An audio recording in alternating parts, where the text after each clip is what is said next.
Today, we're just making the first waterline connection using Sharkbites. Let the haters hate. So my eldest daughter, thankfully, is helping today. We gotta drain this water out. This is rainwater. Every time we open up a ditch, the rain comes. So we bought this little pump from one of the box stores. We do hope to be breaking ground soon on our barn house build.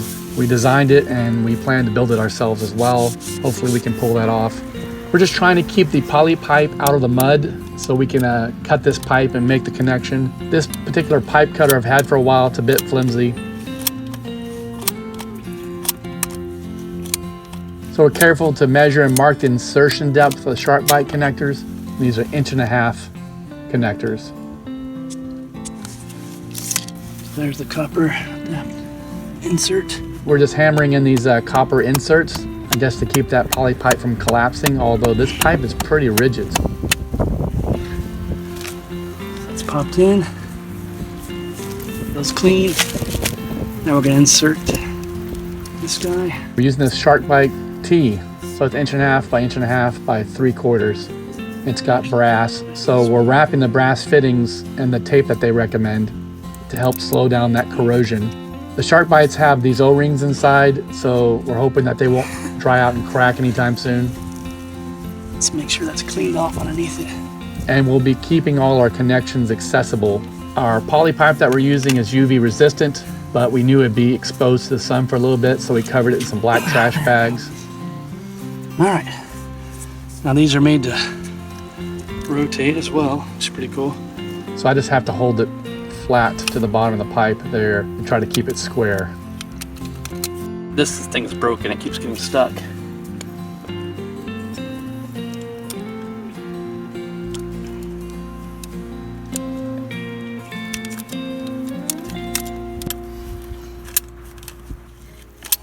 So I'm holding it on the bottom. Now we gotta make sure we catch this guy. You hold this pipe here. Okay. We don't want any dirt in our pipe. Yeah, let's put that dude in there.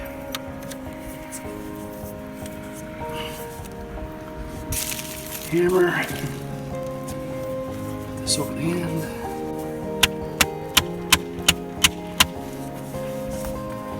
So this there.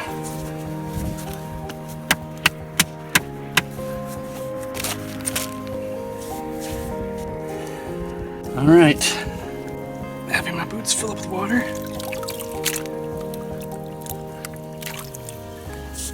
All right, boot and pants are now soaking wet.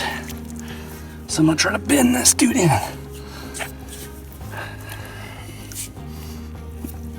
It's gonna be really hard. Let it go down.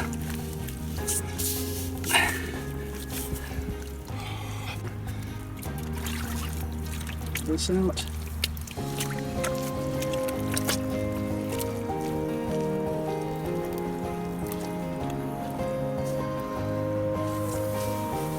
I guess we'll leave this open for a while. Make sure it's not leaking.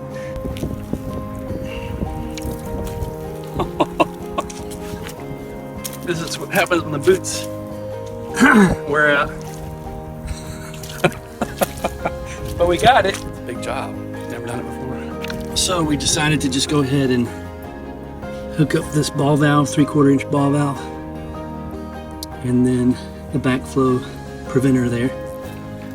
And hopefully all that is less than 11 inches, so it fits in our bucket.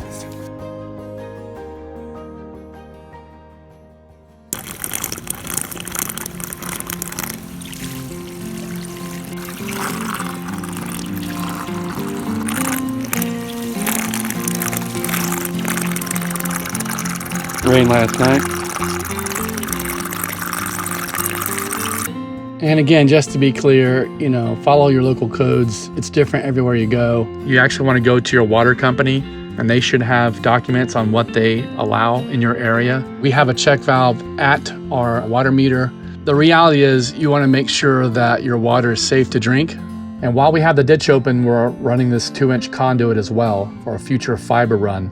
We have one more connection like this to make further down, about 300 feet, and we got to make the final connection at the street. Yeah, so that's that.